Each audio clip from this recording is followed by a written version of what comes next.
Village food with Rupsana. আমি সেই রূপসানা আবারও হাজির হলাম প্রত্যেক দিনের মতন দারুণ স্বাদের ফুলকপির ভাপা রেসিপি নিয়ে।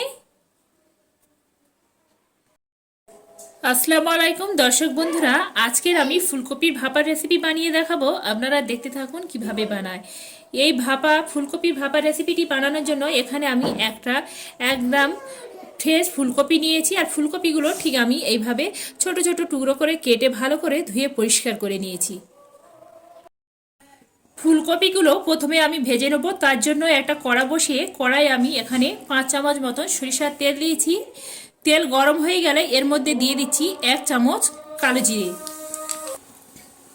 কালো জিরেটা একটু আমি এখানে নেড়ে চেড়ে ভেজে নিচ্ছি। কালো জিরে থেকে সুন্দর একটা সুঘ্রাণ বের হলে এর মধ্যে দিয়ে দেব আগে থেকে যে ফুলকপিগুলো বেছে রেখেছিলাম, এই ফুলকপিগুলো আমি এর মধ্যে দিয়ে দিচ্ছি। ফুলকপিগুলো দেওয়ার পরে আমি এখানে স্বাদ অনুযায়ী নুন অ্যাড করব, 1 চুটকি হলুদের গুঁড়া, সাথে যাচ্ছে 1 চুটকি লঙ্কা গুঁড়ো।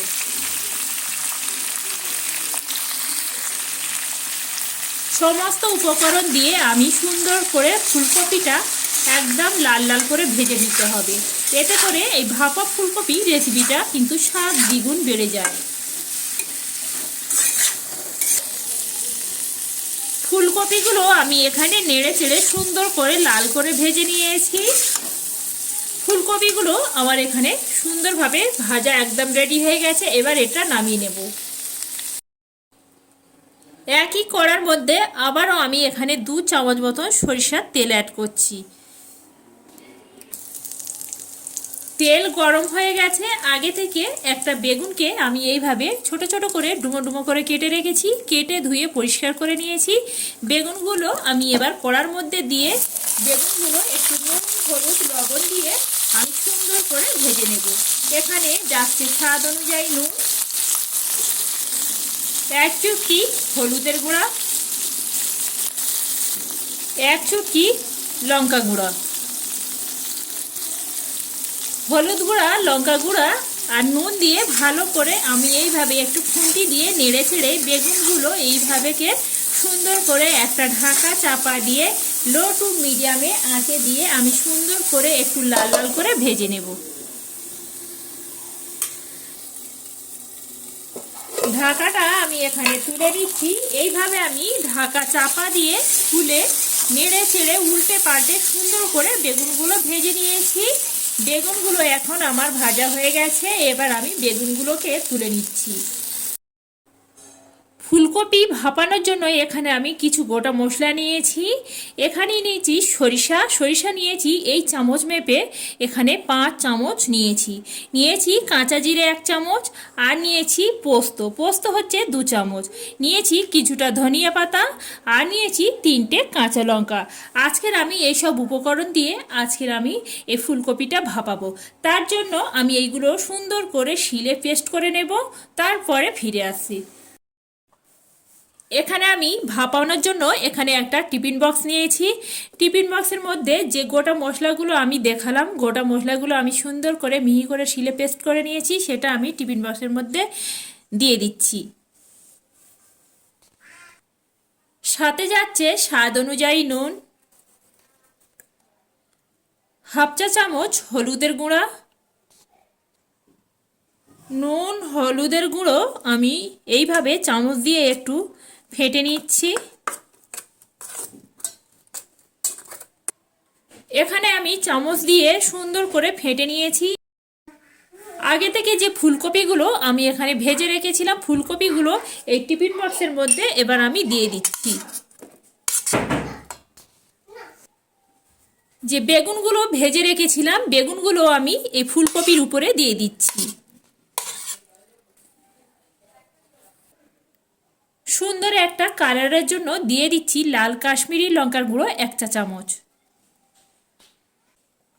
মশলার সঙ্গে সমস্ত ফুলকপি আর বেগুনটা আমি সুন্দর করে এখানে মাখানো হয়ে গেছে।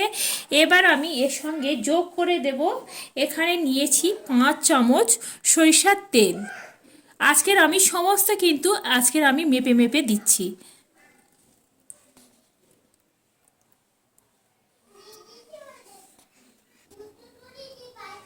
এবার আমি এখানে 3টে টমেটোকে এইভাবে একদম সরু সরু করে ফালি করে রেখেছিলাম। এবার আমি টমেটোগুলো এইভাবে একটা একটা করে উপরে এইভাবে সাজিয়ে দিচ্ছি।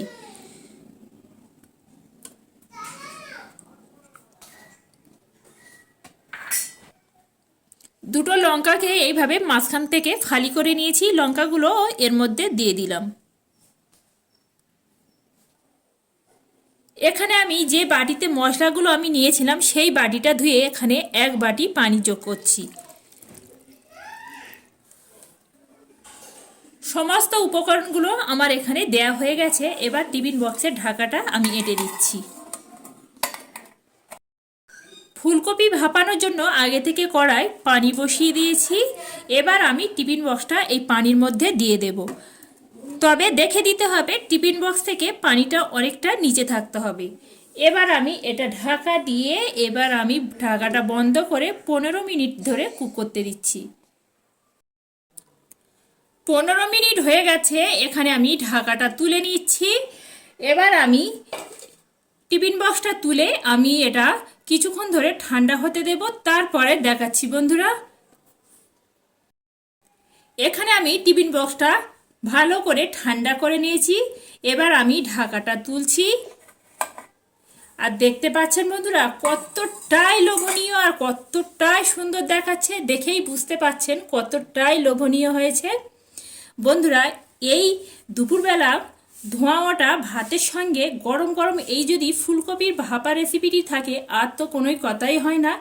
একটা পদ দিয়ে ভাত খাওয়া একদম নিমিষে শেষ হয়ে যাবে বন্ধুরা। এইভাবে হলেও বন্ধুরা আমার মতন করে এই ফুলকপির ভাপা রেসিপিটা একবার বানিয়ে দেখতে পারেন। খেয়ে আপনাদের কেমন লাগলো কমেন্ট বক্সে কিন্তু কমেন্ট করতে একদম ভুলবেন না বন্ধুরা।